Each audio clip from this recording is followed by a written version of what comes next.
Bonjour à tous et bienvenue à notre atelier sur la boulangerie, ou plus précisément sur les bagels. Les bagels sont une recette originaire de Pologne qui était principalement utilisée lors des sabbats. C'était pour des festivals, des traditions anciennes, et étaient principalement utilisés pour leur forme d'anneau. La raison pourquoi tous les bagels ont des trous, ce n'est pas à cause d'une difficulté de cuire à l'intérieur comme certains pourraient le penser, c'était au départ pour accrocher les bagels comme décoration lors des jeûnes. La migration des communautés juives, d'où viennent les bagels, la popularité s'est répandue à travers l'Europe et puis à travers le monde entier. Premièrement, les bagels ont une texture qui diffère des autres pains et pâtisseries. Les bagels vont être plus denses, plus épais et une texture un peu plus caoutchouteuse due à l'utilisation de farine à pain contrairement à la farine tout usage. De plus, le goût des bagels va différer contrairement au goût des autres pains dû à l'ajout d'un peu plus de sucre dans la recette.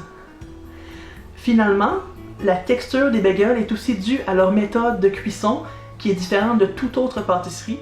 En effet, une fois la pâte levée, les bagels vont être bouillis avant d'être cuits au four. Il existe de nombreuses différentes recettes de bagels, mais les plus populaires sont généralement les bagels au sésame, les bagels tout garnis, comme celui-ci, les bagels au bleuet et les bagels raisin et cannelle. Voici les différents ingrédients que vous avez besoin pour confectionner vos bagels à la maison. La première chose est votre farine. Pour faire des bagels avec une texture satisfaisante, il faudra obligatoirement utiliser de la farine à pain. La farine à pain contient beaucoup plus de gluten, ce qui donne la texture caractéristique un peu caoutchouteuse des bagels. La levure est responsable de la levée de votre pain, car ces champignons microscopiques digèrent les sucres dans votre pâte et émettent du gaz carbonique, ce qui fait gonfler votre pâte. Faites attention par contre de bien prendre de la levure sèche active, car les levures à machine à pain, les levures instantanées et les levures rapides ont besoin d'une autre méthode de préparation et ne fonctionneront pas avec la recette que je vais vous montrer aujourd'hui. Pour donner tous les aliments nécessaires à votre levure, on doit ajouter du sucre dans vos bagels. Bien sûr, pour atteindre le goût caractéristique des bagels, on va ajouter un peu plus de sucre à ce qu'on ajouterait habituellement pour faire du pain. Finalement, toutes les recettes de boulangerie et de pâtisserie vont contenir du sel. Si vous utilisez un gros sel comme celui-ci, je vous conseille d'ajouter ce sel-là à votre eau une fois votre levure activée pour la dissoudre, car sinon vous allez avoir des parties plus salées que d'autres de votre pain. Et le sel est responsable d'accentuer le goût de vos bagels, et toute pâtisserie boulangerie ne goûterait vraiment pas la même chose sans sel. Bien sûr, il ne faut pas oublier l'eau. Pour toute recette qui contient de la levure, il faut faire attention d'utiliser de l'eau filtrée ou qui a précédemment été bouillie. Si vous utilisez de l'eau directement de votre champlure, c'est souvent de l'eau qui a été traitée qui va contenir du chlore, ce qui va empêcher le développement de micro-organismes. Pour tous ceux et celles qui seraient nouveaux à la pâtisserie et à la boulangerie, il est aussi important de toujours utiliser une balance.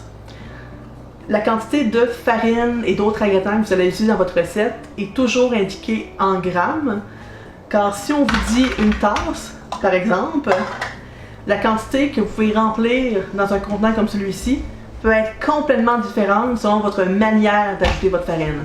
Si vous utilisez par exemple ce contenant pour aller chercher votre farine dans votre sac, et ça peut très bien que vous ayez jusqu'à une tasse et demie de farine dans ce petit contenant-là. Alors si vous voulez obtenir des résultats prévisibles avec nos recettes, assurez-vous toujours de bien calculer tous vos ingrédients. Alors on va commencer par activer notre levure. On va ajouter 297 g d'eau filtrée.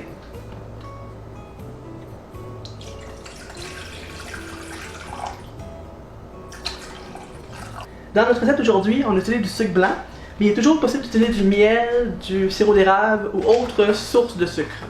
Ajoutez à notre eau 27 g de sucre ou approximativement 2 cuillères à soupe. Ensuite, après avoir bien mélangé, nous allons ajouter 10 g de levure ou approximativement un sachet.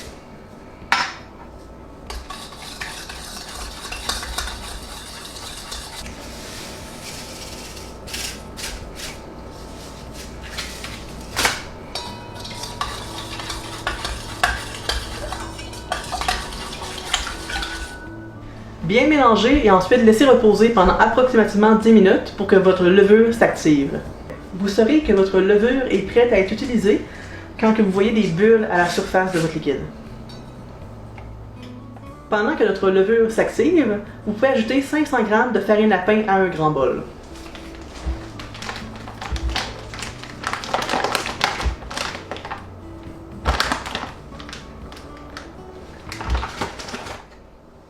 Ajoutez aussi à votre eau 7 g de sel.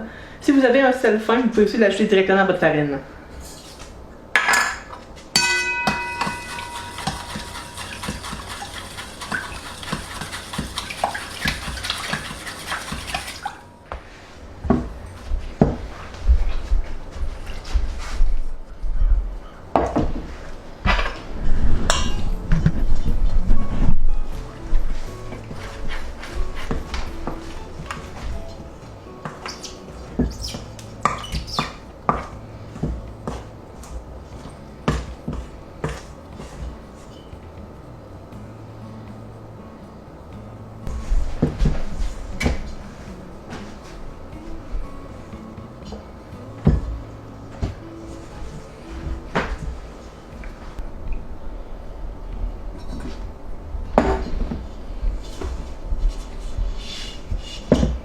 Parfait.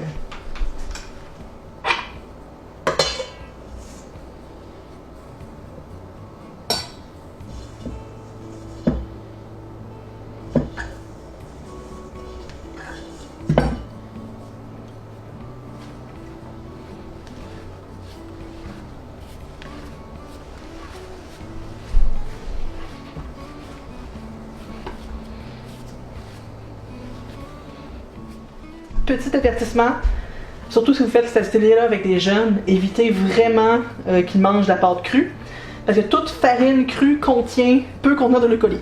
Alors ça peut être extrêmement dangereux de manger de la farine crue. Souvent, quand on va avoir des pâtes à biscuits par exemple qui sont comestibles crues, c'est des farines qui vont avoir été cuites avant d'être utilisées pour faire la recette.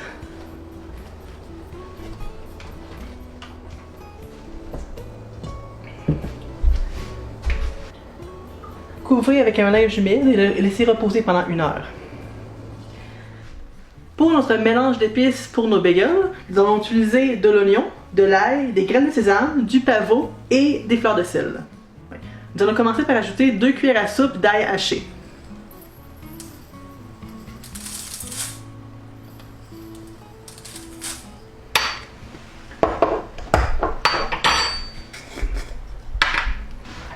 Ensuite, ajoutez 2 cuillères à soupe d'oignons hachés.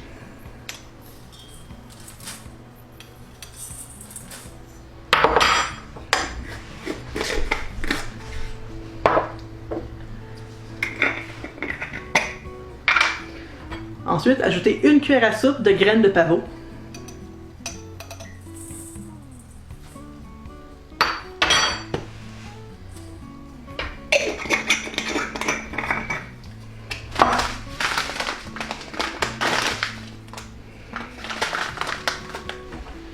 Ajoutez ensuite 1 cuillère à soupe de graines de sésame blanches et 1 cuillère à soupe de graines de sésame noires. Comme on a seulement des graines de sésame blanches aujourd'hui, on va ajouter 2 cuillères à soupe de sésame blanche.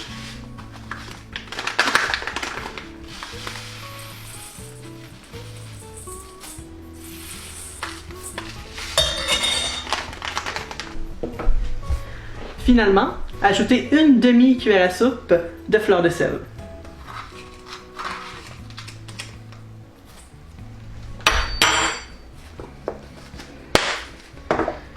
Mélangez bien le tout et vous avez maintenant votre mélange d'épices pour les bagels.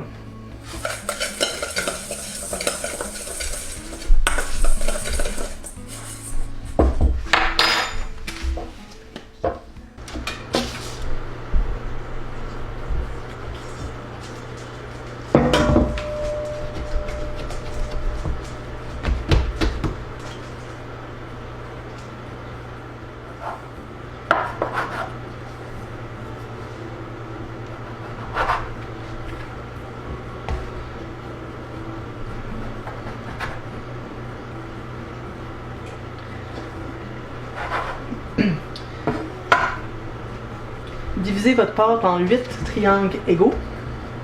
Et ensuite, prenez chaque triangle et à l'envers, étirez vos bouts et repliez-le vers le centre jusqu'à obtenir une sphère.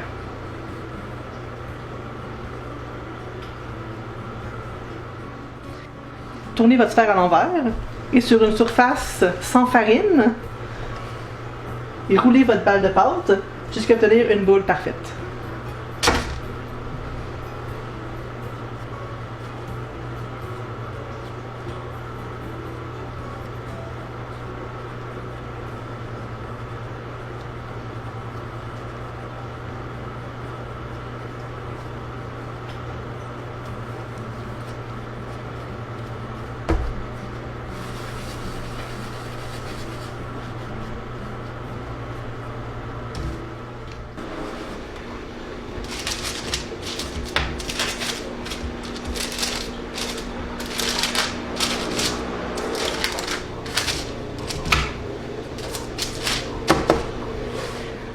Recouvrez de nouveau d'une serviette humide et laissez reposer un autre 10 minutes.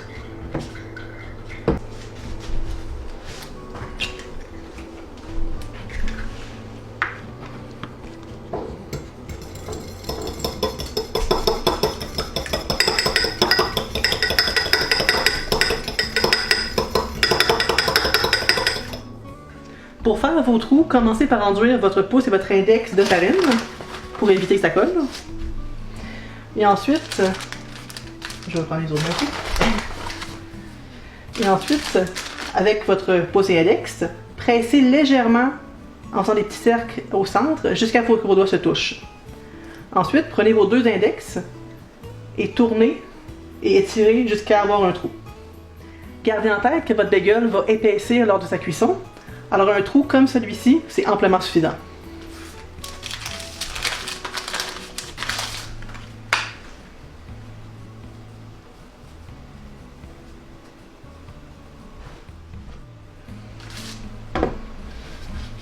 Il est maintenant le temps de faire bouillir nos bagels. Déposez un à un vos bagels dans l'eau bouillante en faisant attention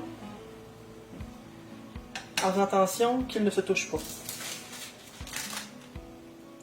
Dû à notre levure défectueuse, nos bagels ne flottent pas, mais normalement vos bagels vont flotter à la surface de l'eau. S'ils flottent, tournez vos bagels après 1 minute pour que chaque côté soit cuit durant 1 à 2 minutes.